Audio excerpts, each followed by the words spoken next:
18장에서 우리가 19장을 보도록 하겠습니다. 사무엘하 15장, 16장, 17장, 18장 참 우리에게 귀한 내용들을 설명하고 있죠. 여호와 신앙이 얼만큼 중요한지를 우리에게 반복적으로 계속해서 우리에게 설명하고 있었더라. 특히 다시 한번 더 우리가 18장을 간추려 보면은 사무엘하 18장을 통해서 하나님께서 우리에게 여호와의 신앙 가운데 세워졌을 때에 문제들을 신앙이라는 관로 안에서 풀어라. 문제가 발생되었을 때에 이것을 신앙 안에서 문제들을 풀어나가라. 그럴 때 하나님께서 다윗에게 후세를 붙여주실 뿐만 아니라 앞전에는 하나님께서 후세를 붙여주셨죠. 그리고 이제 뒤에서는 하나님께서 두 번째는 사람들을 붙여주죠. 사람들을 붙여줘가지고 첫 번째 다윗이 문제들을 풀어나가는 데 있어서 그를 사람들이 떠날 수도 있었는데 하나님께서 그들을 어떻게 합니까? 붙드시죠. 흩어지지 않도록 그들을 붙들었어요.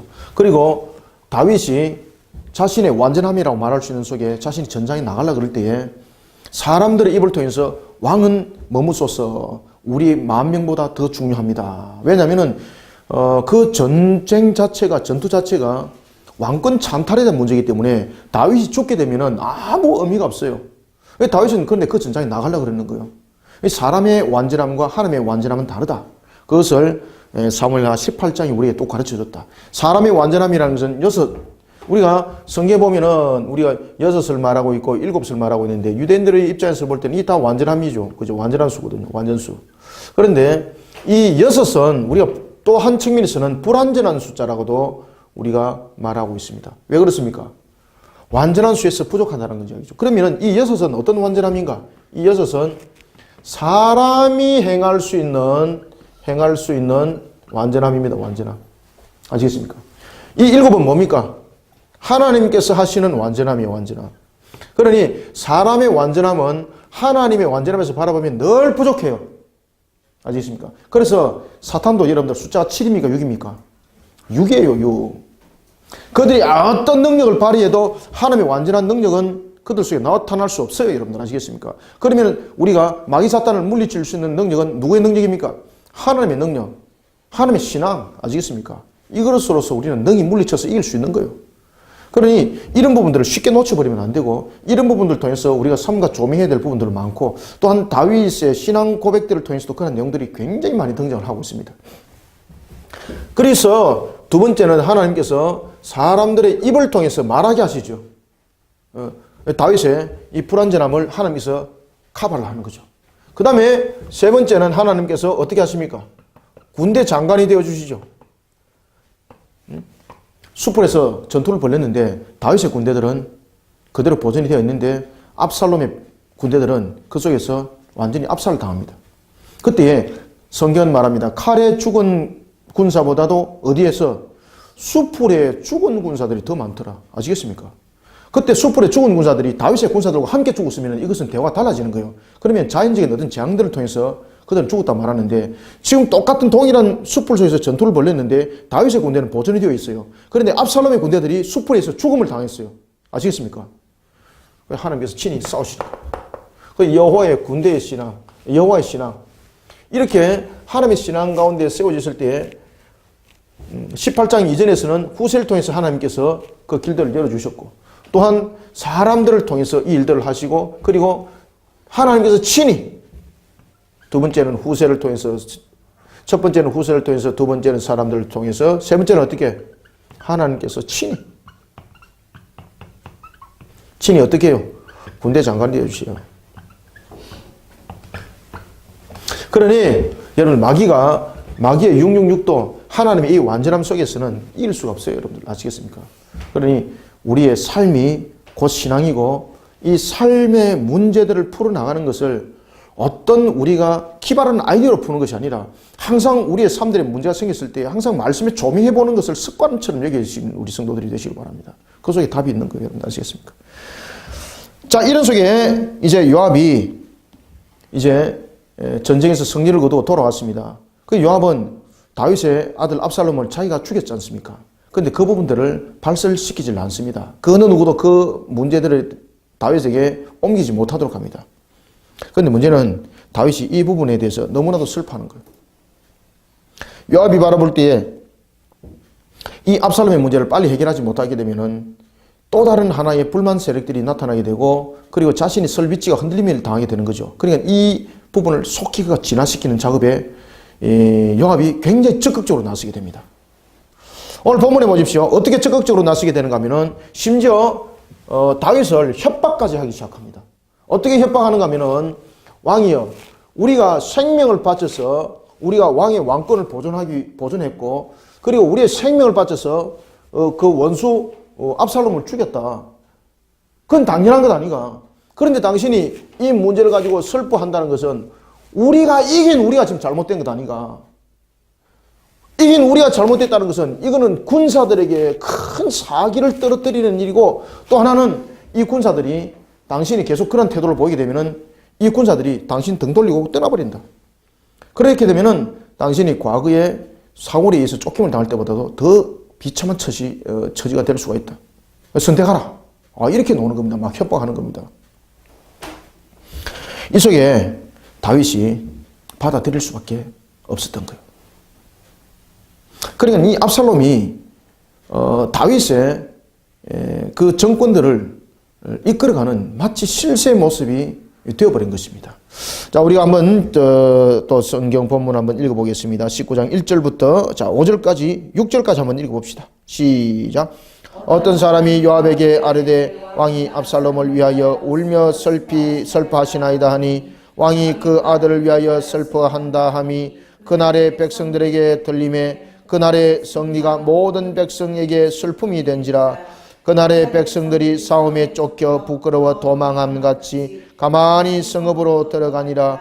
왕이 그의 얼굴을 가리고 큰 소리로 부르되 내 아들 압살롬아 압살롬아 내 아들아 내 아들아 하니, 요압이 집에 들어가서 왕께 말씀드리되 왕께서 오늘 왕의 생명과 왕의 자녀의 생명과 처첩과 비빈들의 생명을 구원한 모든 부하들의 얼굴을 부끄럽게 하시니, 이는 왕께서 사랑하시며 사랑하는 자는 미워하시고 오늘 지휘관들과 부하들을 멸시하심을 나타내심이라.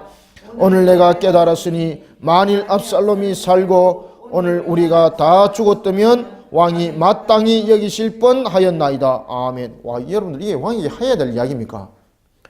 아시겠습니까? 이게 자신이 이 정도로 왕에게 이야기할 수 있다는 것은 첫 번째는 왕과 매우 가까운 관계죠. 이종관계죠. 이종사촌관계죠. 이종사촌관계라도 여러분들 왕이 이렇게 할 수 없죠. 그럼 실질적으로 자신이 가지고 있는 실권, 이 권력, 이것을 가지고 지금 다윗에게 이야기를 하는 겁니다. 이게. 심지어 여러분들 어떤 협상이 지금 주어지고 있는가 하면은, 지금 만약에 왕이 우리가 압살롬을 이긴 것에 대해서 왕이 이것을 기뻐하고 이것을 상급으로 여기지 않으면은 나도 왕을 떠나고 왕을 향해서 나는 대적을 할 수밖에 없는 자가 될 수밖에 없습니다. 이런 딱 협상이 딱 주어지는 거예요. 오늘 본문에도 보면 5절에 이렇게 말합니다. 요압이 5절 한번 보세요. 5절에 여러분 주목해 보세요. 요압이 집에 들어가서 왕께 말씀드리되 왕께서 오늘 왕의 생명과 왕의 자녀의 생명과 처첩과 비빈의 생명을 구원한 모든 부하들의 얼굴을 부끄럽게 했습니다. 여기서 자기를 비롯한 자기의 군대로 인하여서 다윗은 승리했고, 그리고 당신의 생명 보존도 지금 그렇게 해서 보존받고 있습니다. 지금 이 뜻이죠. 다윗을 슬프게 만드는 겁니다. 그리고 심지어 이게 이제 다윗을 인본적 모습 속에서 다윗의 맥살을 딱 잡는 거예요. 여러분들 아시겠습니까? 다윗이 여기에 대해서 여러분 꼼짝 못하죠. 왜냐하면 아직까지 그가 복귀되지 못하였고, 그리고 이 요압이라는 사람을 결코 이제 무시할 수 없는 것은 이미 그전에도 이미 나타났었고, 지금은 더더욱 그렇고, 이런 상황 속에서 다윗이 선택할 것은 아무것도 없었습니다. 그 마음이 얼마나 무너졌겠습니까? 그죠?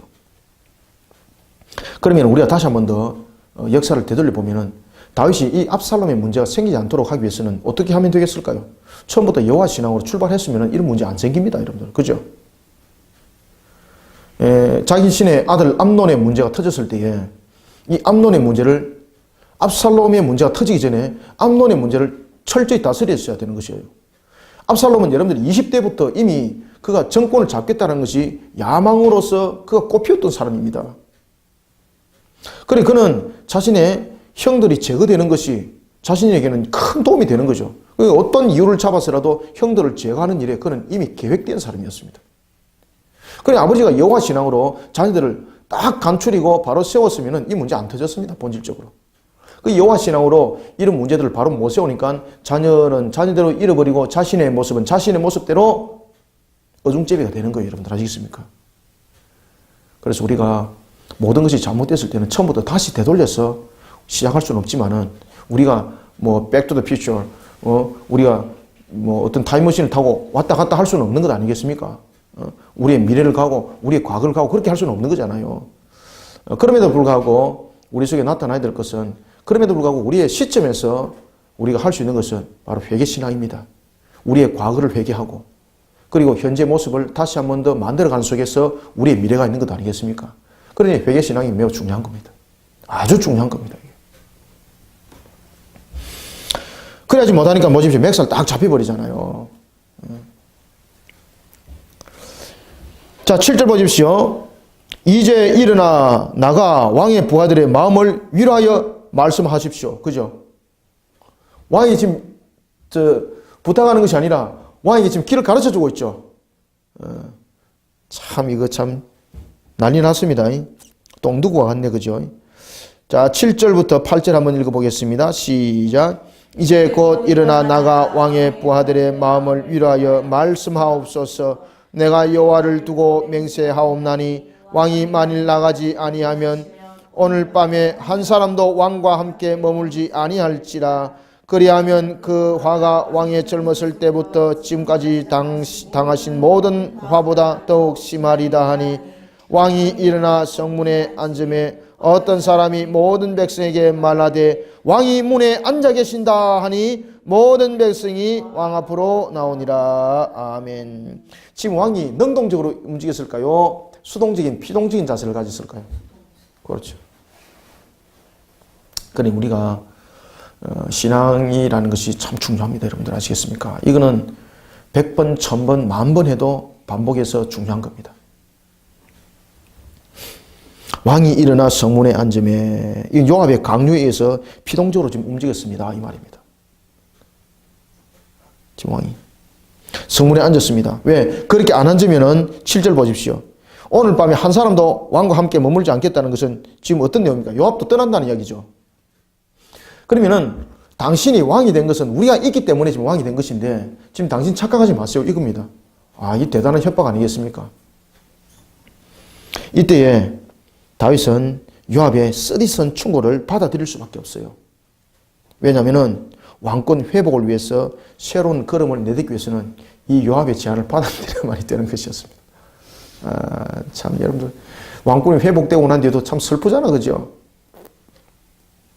아들 잃었죠. 요압에게 공갈 협박 당하지요. 그러니 여러분들 이런 다윗이 자신의 뼈 속에까지 요압이라는 사람이 새겨져 있었어요. 그래서 그가 70에 인생을 하직할 때에 그가 소천할 때에 소천을 앞두고 자신의 아들 솔로몬을 불러서 유언을 남길 때에 요압이 돼서 그를 백발로 절대 무덤가에 그냥 보내지 마라. 그렇게 되면은 너 왕으로서의 나를 못 다스린다. 요압을 정리를 해라.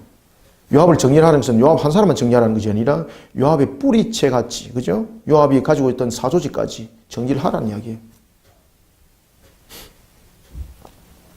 이와 같이 뼈에 사무칠 정도로 요압이라는 사람은 다윗에게 심겨진 사람이었습니다. 자, 그뿐만이 아니었습니다. 이제 왕권이 회복되면서 자중질환이 일어납니다. 어떤 자중질환이 일어나게 되는가 하면은 여러분들 이게요, 지금 우리 사무엘하를 쳐다보면서 마치 여러분들 제가 눈에 여러분들에게 말씀드립니다만은 현 시국과 같지 않습니까? 자중질환이 일어납니다. 이 자중질환이 어떻게 일어나는가 하면 이제요, 당파 싸움이 일어나요. 지파별로 이제 문제점들을 이제 부각시키기 시작합니다. 특히 이제 유다 지파 그리고 북쪽의 지파들이 충돌이 일어납니다. 왜 그런가 하면은 서로 간에 다윗이 이제 복군이 되게 되면은 누가 다윗을 복군하는 데서 힘을 썼는가? 그러면서 자신들이 내각적인 측면에서 그리고 정권을 유지를 하는 측면에서 실질적인 권한을 잡을 수 있는 그 위치에 자신들이 서로 쓰려고 발부동을 하는 겁니다. 그때에 자, 여러분들 9절부터 10절 한번 읽어봅시다. 시작. 이스라엘은 이미 각기 장막으로 도망하였더라. 이스라엘 모든 지파 백성들이 변론하여 이르되 왕이 우리를 원수의 손에서 구원하여 내셨고 또 우리를 블레셋 사람들의 손에서 구원하셨으나 이제 압살롬을 피하여 그 땅에서 나가셨고 우리가 기름 부어 우리를 다스리게 한 압살롬은 싸움에서 죽었거늘 이제 너희가 어찌하여 왕을 도로 모셔올 일에 잠잠하고 있느냐 하니라. 아멘. 자신들이 다윗을 대신하여서 기름을 부은 왕, 그가 압살롬이었습니다.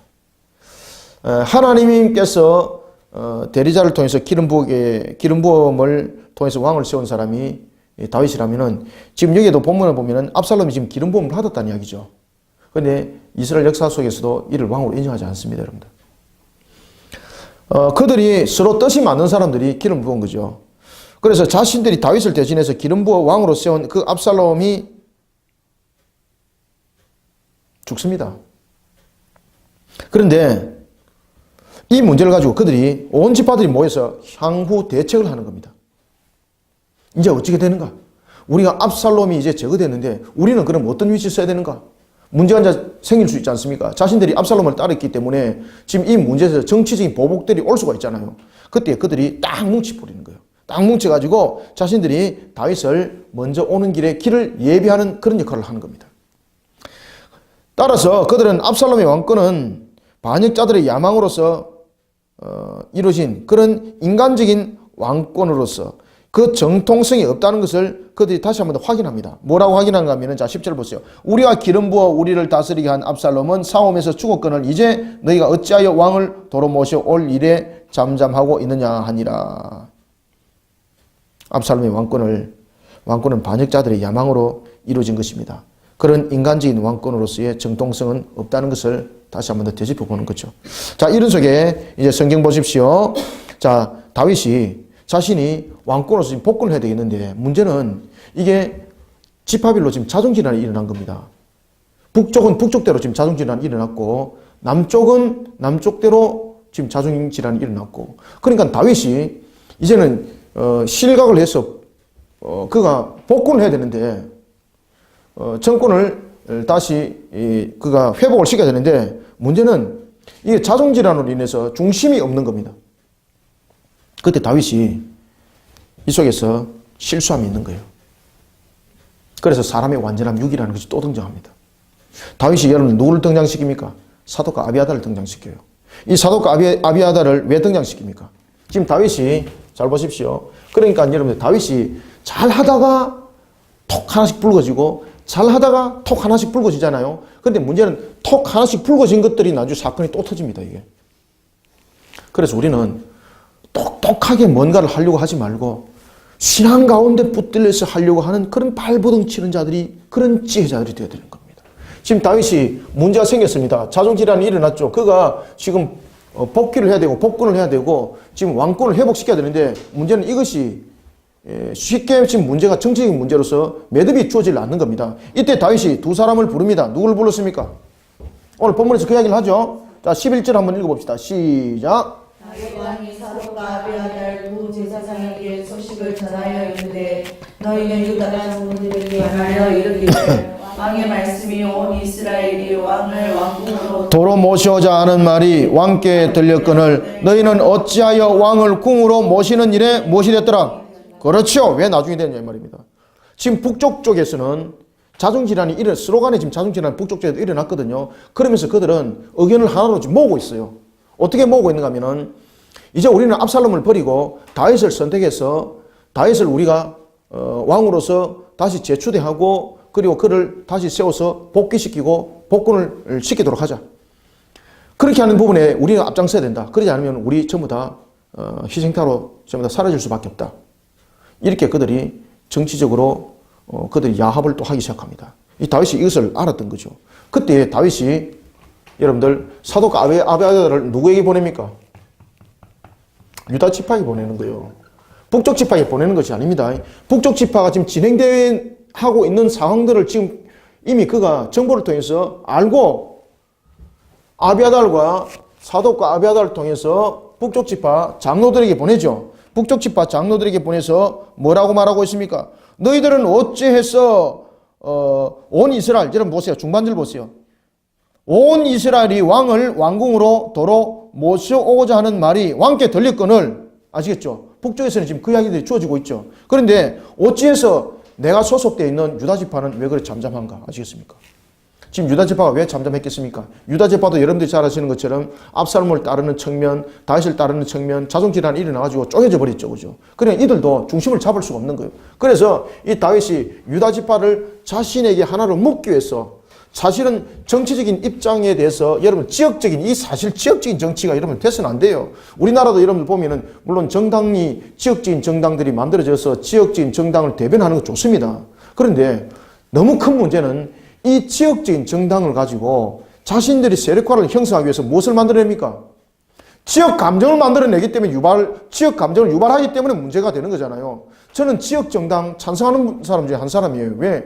정당이라는 것은 대변할 수 있는 역할을 해야 되는 거예요. 그런데 문제는 이 지역 정당을 통해서 자신들이 세력화를 형성하려다 보니까 결국은 어떻게 합니까? 지역적인 골을 더 만들어버리는 거지 않습니까? 이 사탄이 하는 짓이죠. 그런 정당을 만들면 안 돼요, 여러분들요. 지역적인 정당이 만들어주되 지역적인 감정에 골이 없어야 되는 거예요, 여러분들요. 그러니까 민족이 여러분들 하나로, 나라가 하나로 될 수 없는 거죠. 지금 이스라엘 모습이 여러분들 바로 이런 우리나라 역사와 똑같습니다. 그가 자신의 정치적인 지역 정치죠, 이게. 예? 지역 정치를 통해서 자신의 정치적 기반을 다스리려고 그럽니다. 왜 그런가 하면은, 자, 북쪽에서, 북쪽 지파들이 중심이 되어서 자신이 왕으로서의 왕권을, 복권을 하는 측면에서 일들을 해 나가게 되면은 북쪽 지파가 자신에게 정치적으로 제시하는 것들이 있겠죠. 그렇게 되면은 이 부분에 대해서 다윗이 이끌려갈 수밖에 없어요. 여러분들 아시겠습니까? 비록 압살롬은 없어졌지만은 이미 이 12지파가 자정질환이 일어나가지고 지금 마치 춘추 전국시대와 같은 그런 모습이 돼버린 거거든요. 그때 정치적 기반이 확실하게 생겨서 이 정치적 기반들이 이것을 다스릴 수 있을 정도가 되어야 되는 그런 정치적 계산을 했던 거예요, 다윗이. 정치적인 이런 계산 속에 있다 보니까 여러분 무엇이 생기는 것 같습니까? 지역 감정이 있어요, 지역 감정이. 지금 다윗이 이 문제를 잘못 선택했던 거예요. 북쪽 지파가 북쪽 지파대로 움직이니까 자신은 남쪽을 중심으로서 형성될 수 있는 자신의 고향을 중심으로 한 정치 기반을 형성했던 것입니다. 그럼 너희들은 유다 지파들은 너희들 장로들은 뭐하노? 북쪽 지파에서는 지금 이런 내용들을 이야기를 하고 있는데 너희들은 뭐하노? 그러면서 만들어진 것이 여러분들 무엇입니까? 지역 감정이 생긴 겁니다. 지역의 골이. 이 골이 더 깊어진 겁니다. 오늘 이 본문의 내용에 이어서 이제 우리가 다음 주에 여러분이 잘 아시는 세바 사건을 볼 것인데 이 세바 사건이 이 감정의 골로 인해서 만들어진 겁니다. 그러니 우리가 여러분들 지역 정당 좋습니다. 그러나 지역 정당은 지역을 감정 유발을 시켜서 자신의 세력을 만드는 하나의 기반의 형태로 하려는 그런 생각은 사탄이 주는 행동이에요. 지역 정당 좋습니다. 그러나 지역적인 감정을 유발시켜서 그런 지역 정당을 형성하는 것은 아주 나쁜 짓이에요. 자, 우리가 본문도 여러분들 보십시다. 그러면서 다윗이 어떻게 하는가 하면요. 유다지파도 자신이 원하는 바를 따르려면은 무엇이 있어야 되겠습니까? 다윗이 여기다 당근 정책을 씁니다. 당근 정책.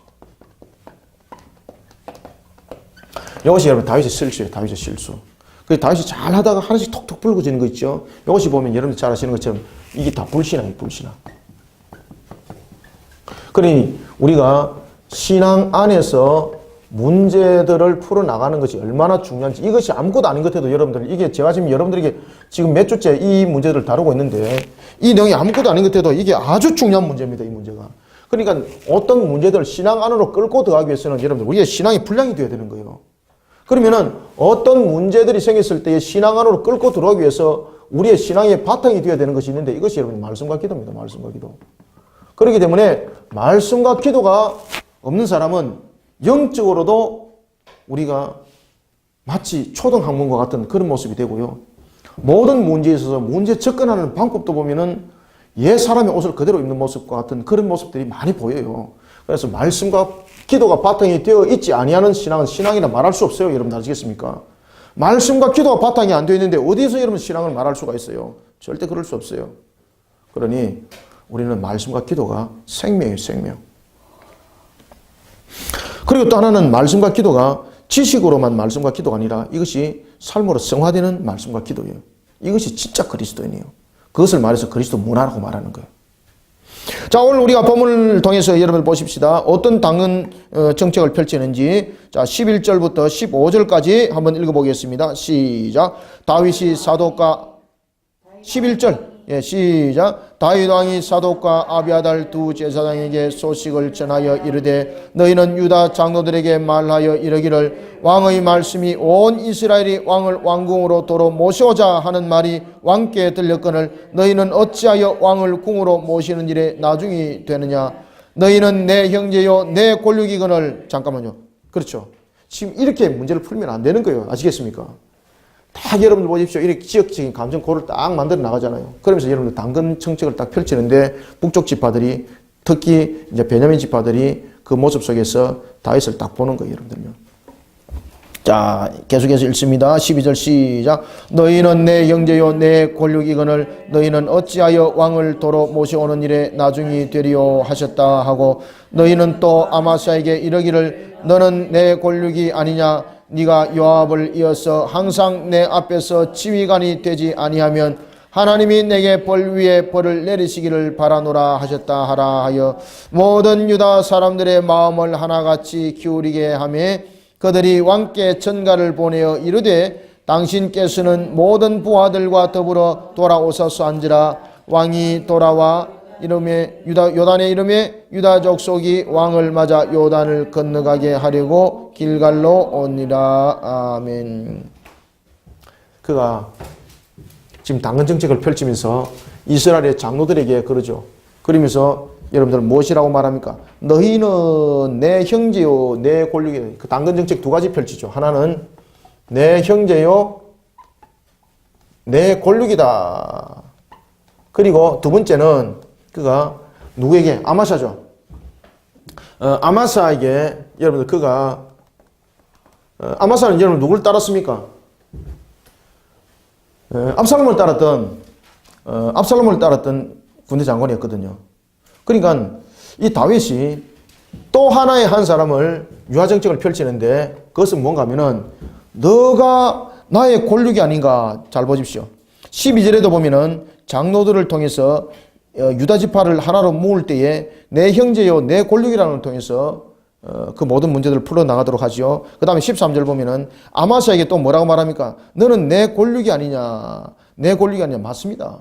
내 권력이 아니냐. 네가 요압을 이어서 항상 내 앞에 무엇이 되어라? 지휘관이 되어라. 당근 정책이죠. 지휘관으로서.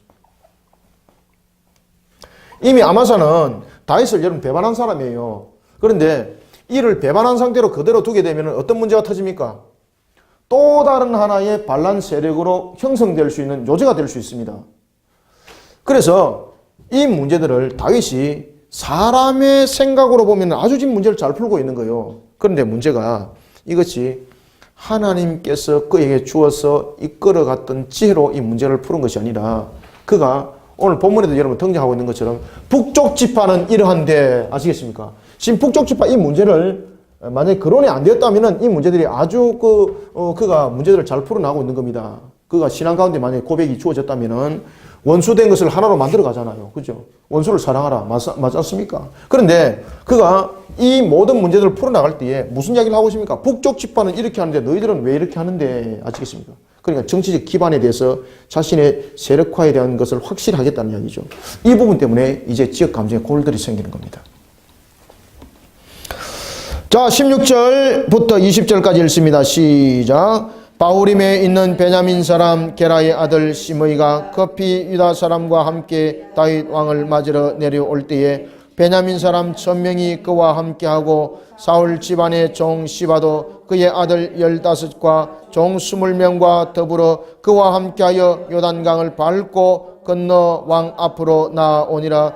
왕의 가족을 건너가게 하며 왕이 좋게 여기는 대로 쓰게 하려 하여 나룻배로 건너가니 왕이 요단을 건너가게 할 때에 게라의 아들 시므이가 왕 앞에 엎드려 왕께 아뢰되 내 주여 원하건대 내게 죄를 돌리지 마옵소서. 내 주 왕께서 예루살렘에서 나오시던 날에 종의 패역한 일을 기억하지 마시오며 왕의 마음에 두지 마옵소서. 왕의 종 내가 범죄한 줄 아옵기에 오늘 요셉의 온 족속 중 내가 먼저 내려와서 내 주 왕을 영접하나이다 하니 아멘.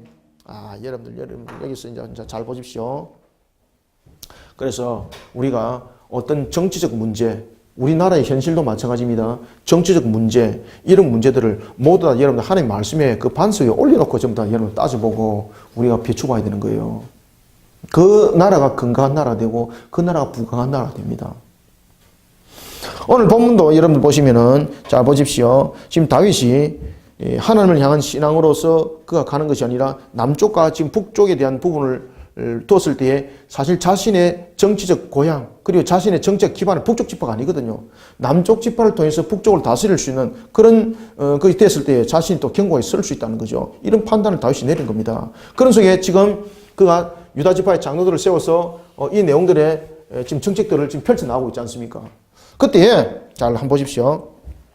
자, 시므이가 등장하죠. 시므이가 등장하고 시바가 등장하죠. 근데 여기에 누가 또 하나 등장해요?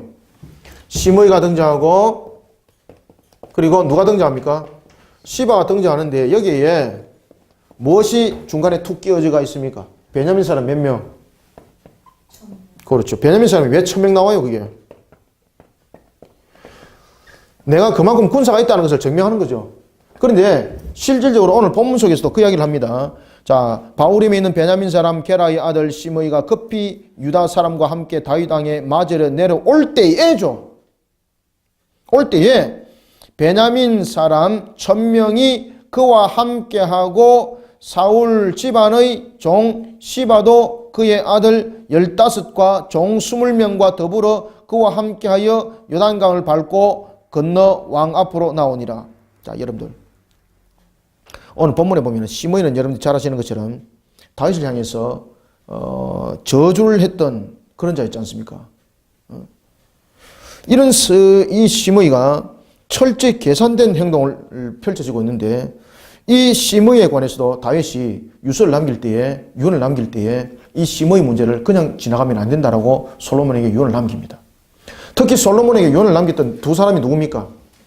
요압이었고 시므이였습니다. 요압과 시므이 아시겠습니까?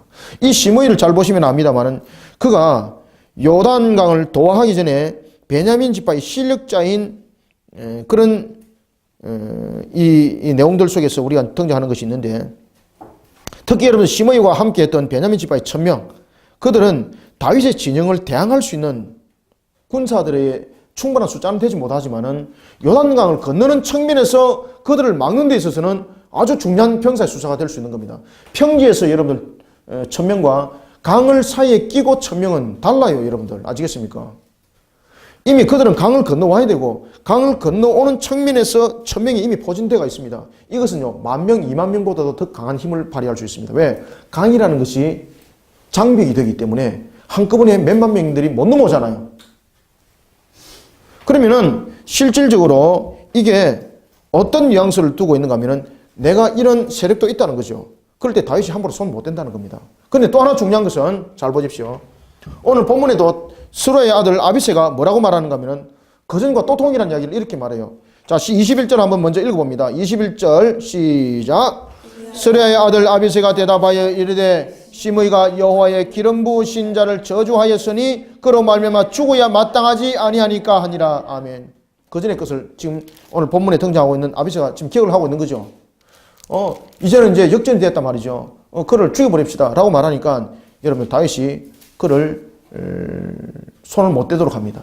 왜 그런가 하면은 만약에 여기서 다윗이 자신의 그냥 판단으로 그냥 기본에 따라서 시므이를 제거해버리게 되면은 결국은 여러분 어떤 사건이 터지는가 하면은 시므이는 여러분이 잘 아시는 것처럼 베냐민 지파거든요. 그러면은 시므이 한 사람을 제거하는 문제가 아니에요. 결국은 베냐민 지파의 원수가 되는 거예요, 이게. 더 큰 문제를 야기를 시키게 되고, 베냐민 지파뿐만 아니라 결국은 이것이 누구로 연결됩니까? 북쪽 지파와 연결이 되게 되어 있고 자신의 왕권과 연결이 되게 되어 있어요. 그래서 손 못 대는 거예요. 그러니 베냐민 지파였던 시므이가 자기 혼자 등장한 것이 아니라 지금 세력과 함께 등장했다는 것은 아주 중요한 것을 가지고 있는 겁니다. 그러니까 시므이가 철저한 계산 속에 지금 등장을 한 거예요, 이게. 왜냐하면 지금 그가 다윗에게 아주 그 잘못된 행동을 한 것은 맞고, 그럴 때에 이 다윗이 보복적인 정책을 자신에게 펼칠 수 있지 않았습니까? 이때 화합을 하자는 거죠.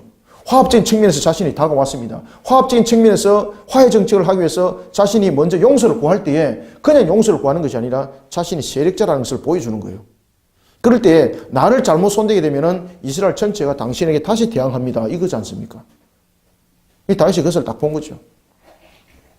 그러니 다윗이 22절부터 23절에서 뭐라고 말합니까? 함께 읽어보겠습니다. 시작. 다윗이 이르되 쓰리아의 아들들아 내가 너희와 무슨 상관이 있기에 너희가 오늘 나의 원수가 되냐?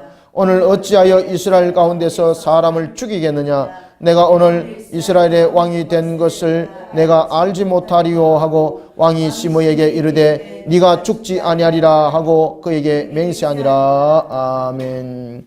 다윗은 시므의 용서를 통해서 왕권 탈환자로서의 관용을 보입니다. 동시에 베냐민 지파에게 민심을 얻는 거예요. 그렇게 함으로써 베냐민 지파 딱 지금 주목하고 있거든요. 이 베냐민 지파에게 지금 민심을 함께 얻는 겁니다. 여러분들이 잘 아시는 것처럼 우리가 남북에 대한 우리가 기업의 그 분포도를 우리가 보면은 이 유다 지파가 가지고 있는 이 지역의 지경과 그리고 특히 남과 북에 대한 지경에 대해서 경계를 두고 있는 이 지파가 여러분 베냐민 지파입니다. 나중에 솔로몬에 의해서 하나님께서 징계를 내릴 때에 그의 아들이었던 르호보암에 의해서 그리고 르호보암과 여로보암 1세로서 남과 북이 갈라질 때 이 베냐민 지파가 반쪽은 남쪽을 따르고 반쪽은 북쪽을 따라요. 그러니까 이 베냐민 지파에 대한 부분들은 매우 그가 심도 있게 사실 대치해야 될 부분이었어요. 이 베냐민 지파를 잘못 건드리게 되면은 바로 자신의 턱 밑에서 원수가 되어버리지 않습니까? 그러니 다윗이 그것을 딱 읽은 거예요. 그때 그가 뭐라고 말하는가 하면 스루야의 아들들아 라고 말합니다. 여기서 스루야의 아들들은 자신의 누나 이름이죠. 그죠? 스루야. 자신의 다윗의 누나죠. 그때의 스루야의 아들들이라는 것은 세 사람을 함께 말하고 있습니다. 요압, 그리고 오늘 본문에 등장하는 아비세, 그리고 누굽니까? 아사헬. 이종사촌이죠. 세 명 다. 이 세 명 다 여러분들 다윗의 군사로서 중요한 역할들을 감당하고 있는데 이 세 명들이 함께 지금 들고 일어났다는 이야기지 않습니까? 그때 다윗이 잠잠하라. 너희들이 나와 무슨 상관이 있는가? 이렇게 말하는 거죠.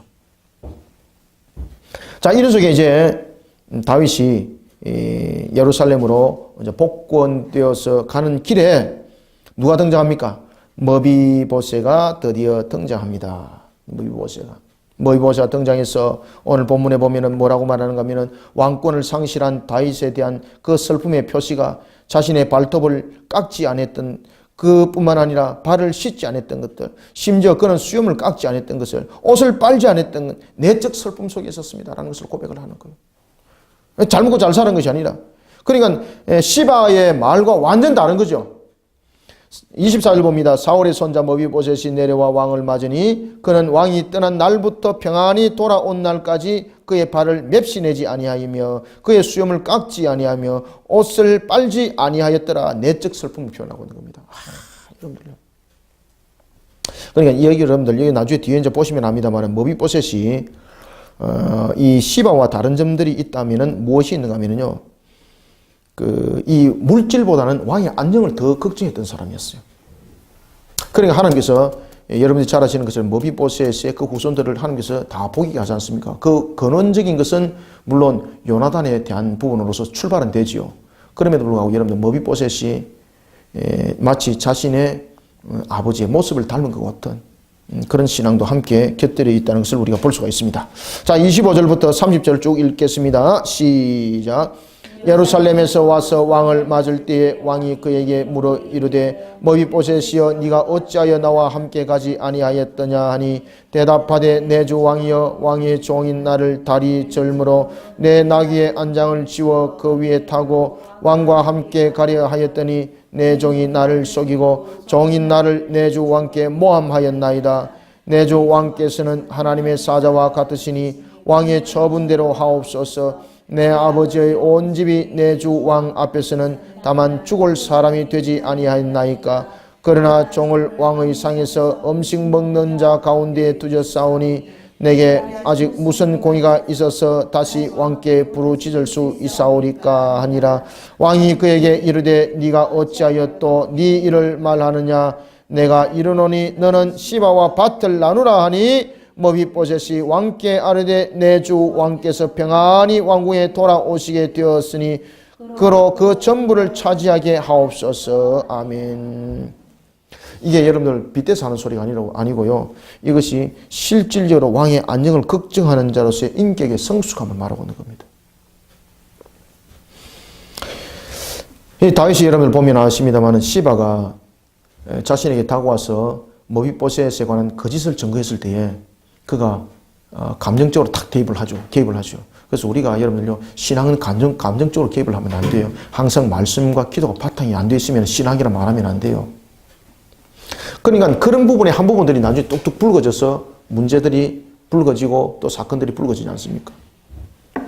그 다윗이 자신이 또 뱉은 말들도 있고, 그러니까 다윗이 자신의 일에 대해서도 일정 부분 회피를 하는 거죠. 어떻게 회피를 하고 있습니까? 시바와 밭을 나눈 것으로서 그런 회피를 하고 있습니다. 이때에 머비보셋이 불만을 가졌을까요? 그것을 받아들일까요? 머비보셋은 모든 것을 받아들입니다. 머비보셋은 목적이 물질이 아니었습니다. 머비보셋은 자신을 왕의 상에서 먹게 했던 그 왕의 안녕을 그는 원했던 것이었고, 시바는 무엇을 원했습니까? 왕의 안녕을 원했던 것이 아니라 왕의 안녕을 원하는 자면서 물질을 원하는 자였죠. 그러니까 그런 자들에게 속지 않으려면 우리가 신앙 가운데 바로 서기 위해서는 감정으로 대처하지 말고 다시 한 번 더 신앙으로 되돌려보는 그런 영적 사람들이 되시길 바랍니다. 자, 그러면서 자 이제 바실레가 다시 한번 만나는데, 바실레가 여러분들이 보면은 이스라엘 지파에 분명 소속되어 있는 사람은 맞거든요. 그런데 더 중요한 것은 이 바실레가 실질적인 혈통적 이스라엘 지파에 소속되어 있는 사람은 아니라는 것을 우리가 얼핏이 알 수가 있어요. 그것은 이 사람이 이름의 형태들이 아람 사람들이 사용하는 그런 내용들을 많이 담고 있어요. 길랏 사람 바르실레가 31절 왕이 요단을 건너가게 하려고 로글리엠에서 내려와 함께 요단에 이릅니다. 이때에 바르실레는 내 나이가 80입니다. 나는 왕으로 인해서 나는 큰 부자가 되었습니다. 이런 고백들을 하죠. 그때 왕이 바르실레와 함께 이렇게 말합니다. 나와 함께 어딜 가자? 예루살렘에 가자. 내가 당신을 높여주리라. 앵간한 사람들은 안 따라갔겠습니까? 그런데 바르실레는 따라가지 않습니다. 이 속에서 여러분들이 또 하나 우리가 배워야 될 것은 명예와 권세를 쫓아가는 자들 되지 마십시오. 명예와 권세는 한순간 있다가 내려올 수 있습니다. 더 중요한 것은 명예와 권세를 따르기보다는 신앙의 정도를 따르십시오. 바르실레 사람이 뭐라고 말하는가 하면은 나는 나이가 많습니다. 자, 33절부터 35절까지 읽겠습니다. 시작. 왕이 바르실레에게 이르되 너는 나와 함께 건너가자. 예루살렘에서 내가 너를 공개하리라. 바르실레가 왕께 아뢰되 내 생명의 날이 얼마나 있사옵기에 어찌 왕과 함께 예루살렘으로 올라가리까? 내 나이가 이제 80세라 어떻게 좁고 흉한 것을 분간할 수 있사오며 음식의 맛을 알 수 있사오리까? 이 종이 어떻게 다시 노래하는 남자나 여자의 소리를 들을 수 있사오리까? 어찌하여 종이 내 주 왕께 아직도 누를 끼치리까? 당신의 종은 왕을 모시고 요단을 건너려는 것뿐이거늘 왕께서 어찌하여 이같이 상으로 내게 갚으려 하시나이까? 계속 읽습니다. 39절까지 시작. 청하건대 당신의 종을 돌려보내옵소서. 내가 내 고향 부모의 묘 곁에서 죽으려 하나이다. 그러나 왕의 종 김함이 여기 있사오니 청하건대 그가 내 주 왕과 함께 건너가게 하시옵고 왕의 처분대로 그에게 베푸소서 하니라. 왕이 대답하되 김함이 나와 함께 건너가리니 나는 네가 좋아하는 대로 그에게 베풀겠고 또 네가 내게 구하는 것은 다 너를 위하여 시행하리라 하니라. 백성이 다 요단을 건너매 왕도 건너가서 왕이 바르실레에게 입맞추고 그에게 복을 비니 그가 자기 곳으로 돌아가니라. 아멘. 자신의 명예와 안위보다는 왕의 안위를 먼저 생각하는 그런 충성스러운 자였던 바르실레는 그가 내가 어찌 이 나이에 흉한 것을 분간할 수 있겠습니까? 어찌 내가 음식 맛을 알 수 있겠습니까? 어찌 내가 다시 노래하는 자들의 소리를 알아들을 수 있겠습니까? 그러니까 내가 분별력들이 떨어질 수밖에 없습니다. 라고 말하지만 제가 볼 때는 바르실레는 분별력이 누구보다도 뛰어나죠. 그런데 그는 내려놓을 것을 아는 사람이에요. 절대 여러분들요, 어떤 야망을 쫓아서 무언가를 하지 마십시오. 직장 속에서도 마찬가지고, 사업을 할 때도 마찬가지고, 생업을 할 때도 마찬가지고, 공부를 할 때도 마찬가지입니다. 저는 자녀들한테 공부를 향해서 달려갈 때에 공부를 향해서 달려가는 소리 안 합니다, 저는. 우리 아이들에게 제가 입버릇처럼, 그리고 지금도 제가 되새기고 있는 것 가운데 하나가 뭔가 하면은 무엇이든지 하나님의 영광이 되지 않는 것은 다 내려놓으라 그럽니다. 그래서 저는 주일날 우리 아이들을 학원에 보내본 적이 없습니다. 학원에 보내본 적이 없습니다. 뭐 평일날도 학원 보내본 적도 별로 없지만 뭐 그런 형편도 안 돼서 그런 것도 있고 그냥 하루 종일 그냥 교회에서 그냥 살았습니다. 그냥. 그런데 그 아이들이 뭐 특별하게 잘된 것이 있는가요? 아닙니다. 건강하게 자라는 것이 너무나도 중요하고 너무나도 감사합니다. 그런 속에서 하나님께서 만들어가는 거예요. 하나님의 영광이 되지 못하는 것은 다 내려놓아야 되는 것입니다. 공부하는 과정도 똑같아요. 공부는 경쟁에서 이기는 것이 아닙니다, 여러분들. 공부는 우리가 습득하여서 어떻게 하면 하나님께 더욱더 영광을 돌릴까라는 것을 공부가 도구가 되어야 되는 것입니다. 의사가 되는 목적도 마찬가지입니다. 제가 가르쳤던 주일학교 아이 가운데 한 아이를 제가 어릴 때부터 기도했던 제목이 하나 있습니다. 의로 선교사가 되는 것이었습니다. 내가 그에게 물었습니다. 너는 왜 의사 되려고 그러냐? 의사 되면 돈 많이 벌잖아요. 너 그렇게 해서는 의사 되지 마라 그랬습니다. 의사가 되는 목적은 영혼 구원이다. 하나님께서 내게 그런 과정들을 줬을 때에 너 길들은 열린다. 하나님께서 나에게 그런 과정을 주심을 너가 신앙으로 고백하고 받아들였을 때에 그 길들은 열리게 되어 있다. 이것이 신앙이 되어야 되고 삶이 되어야 된다. 제가 그 기도를 지금 10년째 하고 있습니다.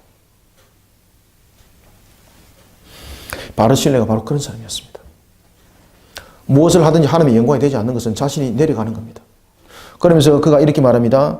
내 아들 김함이 있는데 그를 왕의 처분대로 사용하십시오. 라는 것은 그를 대접하라는 것이 아닙니다. 그를 특별히 대접하라는 것이 아닙니다. 아시겠습니까? 오늘 여러분들 37절 주목하셔야 됩니다. 바르실레가 그러면 내 대신에 내 아들을 왕이여 좀 대접 좀 해주십시오. 이런 소리를 하는 것이 아니라 왕의 처분대로 그에게 베푸십시오. 이렇게 말합니다. 이거는 무슨 말인가 하면 그를 특별히 대접하지 마시고 오히려 그 왕께서 그를 공정하게 달아서 왕의 도구로 사용하십시오. 이 말입니다.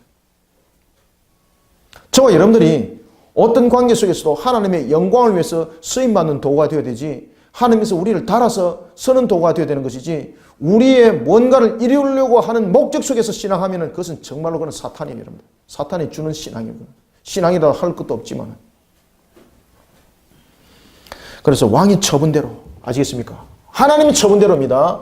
우리는 왕의 처분대로 여러분들 이것이 바르실레 신앙이에요. 이게 우리는 누구의 처분대로? 우리는 하나님의 처분대로.